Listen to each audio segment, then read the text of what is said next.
আপনারা কি জানেন বদর যুদ্ধ মূলত কেন সংগঠিত হয়েছিল এবং বদর যুদ্ধে ঘটে যাওয়া অলৌকিক রহস্য সম্পর্কে? একদিকে 1000 সুসজ্জিত যোদ্ধা, আধুনিক অস্ত্র আর দম্ভে অন্ধ এক বাহিনী, অন্যদিকে মাত্র 313 জন মানুষ যাদের কাছে না আছে পর্যাপ্ত অস্ত্র, না আছে ঘোড়া। লজিক বলে 313 জনের নিশ্চিহ্ন হয়ে যাওয়া ছিল সময়ের ব্যাপার, কিন্তু সেই দিন মরুভূমির তপ্ত বালুতে ইতিহাস লেখা হয়েছিল রক্ত আর অলৌকিকতায়। এটি শুধু যুদ্ধ ছিল না, এটি ছিল ঈমান বনাম অহংকারের লড়াই। এটাই হলো বদর যুদ্ধ বা আসহাবে বদর, ইসলামের ইতিহাসের মোড় ঘুরিয়ে দেওয়া দিন। আসসালামু আলাইকুম রহমতুল্লাহ। ওয়েলকাম টু মাই ওয়ার্ল্ড কোরআনি পাওয়ার উইজডম চ্যানেলে আপনাদের স্বাগতম। আজকের ভিডিওতে আমরা জানব বদর যুদ্ধের সেই অজানা রহস্য, যা আধুনিক বিজ্ঞান আর সমরবিদদের আজও ভাবিয়ে তোলে। কেন বদরের 313 জন আজও পৃথিবীর সর্বশ্রেষ্ঠ যোদ্ধা? কেন স্বয়ং ফেরেশতারা আকাশ থেকে নেমে এসেছিলেন এই যুদ্ধে? আসুন প্রথমেই জেনে নেই বদর যুদ্ধের মূল কারণ কী ছিল। মদিনা থেকে প্রায় 80 মাইল দূরে মক্কার কুরাইশরা মুসলমানদের ওপর বছরের পর বছর অত্যাচার চালায়, তাদের সম্পদ লুট করে নেয়, ঘরবাড়ি থেকে বের করে দেয়। মুসলিমরা তখন মদিনায় নিঃস্ব। মক্কার কুরাইশরা তাদের সম্পদ কেড়ে নিয়েছিল এবং তাদের শেষ করে দেওয়ার ষড়যন্ত্র করছে। হিজরতের পর মুসলমানরা জানতে পারে কুরাইশদের একটি বড় বাণিজ্য কাফেলা ফিরছে, যার নেতৃত্বে ছিল আবু সুফিয়ান ইবনে হার্ব। এই কাফেলায় ছিল মুসলমানদের লুট করা সম্পদ। রাসূলুল্লাহ সাল্লাল্লাহু আলাইহি ওয়াসাল্লাম এই কাফেলাকে আটকানোর পরিকল্পনা করেন, কিন্তু ঘটনা মোড় নেয়। কুরাইশরা পূর্ণ যুদ্ধের প্রস্তুতি নিয়ে বের হয়। তাদের উদ্দেশ্য ইসলামকে পৃথিবী থেকে মুছে ফেলা। তখন রাসূলুল্লাহ সাল্লাল্লাহু আলাইহি ওয়াসাল্লাম শূরা পরামর্শ করলেন সাহাবীদের সাথে। রাসূলুল্লাহ সাল্লাল্লাহু আলাইহি ওয়াসাল্লাম সাহাবীদের জিজ্ঞাসা করলেন, তোমরা কি তৈরি? আনসার ও সাহাবীরা উত্তরে বললেন, ইয়া রাসূলুল্লাহ, আপনি যদি আমাদের সমুদ্রেও ঝাঁপ দিতে বলেন, আমরা ঝাঁপ দেব। এ ছিল ঈমানের শক্তি। মোট মুসলিম সৈন্য 313 জন, ঘোড়া মাত্র 2টি, উট প্রায় 70টি, কিন্তু কুরাইশ প্রায় 1000 সৈন্য, 100 ঘোড়া, 600 বর্ম। যুদ্ধের আগের রাত রাসূলুল্লাহ সাল্লাল্লাহু আলাইহি ওয়াসাল্লাম সারা রাত কান্নাকাটি করে দোয়া করলেন। সহিহ হাদিস।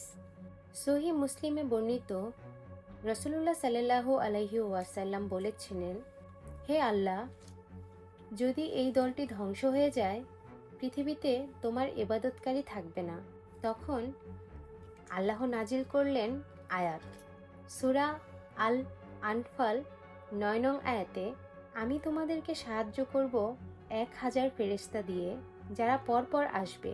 এছাড়াও সূরা আল ইমরান এর 123 নং আয়াতে বর্ণিত, বদরের দিন আল্লাহ তোমাদের সাহায্য করেছিলেন, অথচ তোমরা ছিলে দুর্বল।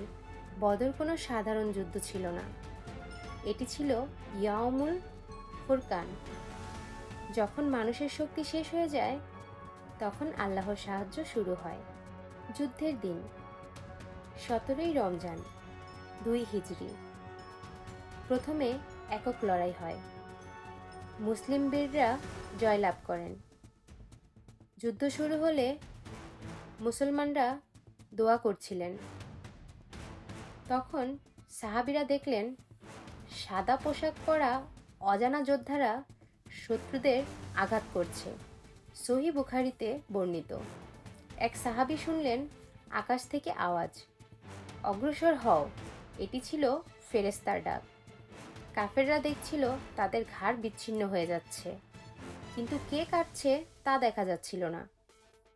রাসূলুল্লাহ সাল্লাল্লাহু আলাইহি ওয়াসাল্লাম এক মুঠো ধুলো ছুঁড়ে মারলেন, আর সেই ধুলো অলৌকিকভাবে 1000 কাফেরের চোখে গিয়ে বিঁধল। তারা মুহূর্তেই অন্ধপ্রায় হয়ে গেল। সর্বশেষে ফলাফল, কুরাইশ নিহত প্রায় 70 জন, বন্দী 70 জন, মুসলিম শহীদ 14 জন।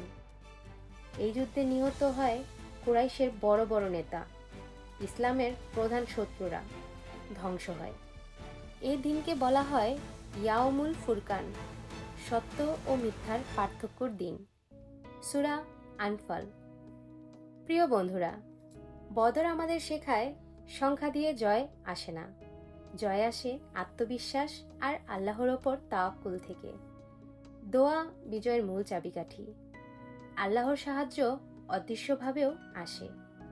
ভেবে দেখুন, মাত্র 313 জন মানুষ ইতিহাস বদলে দিয়েছিল, কারণ তাদের কাছে ছিল না আধুনিক অস্ত্র, ছিল অটুট ঈমান। অন্যায় আর মিথ্যার সামনে মাথা নত না করাই হলো বদরের আসল বিজয়।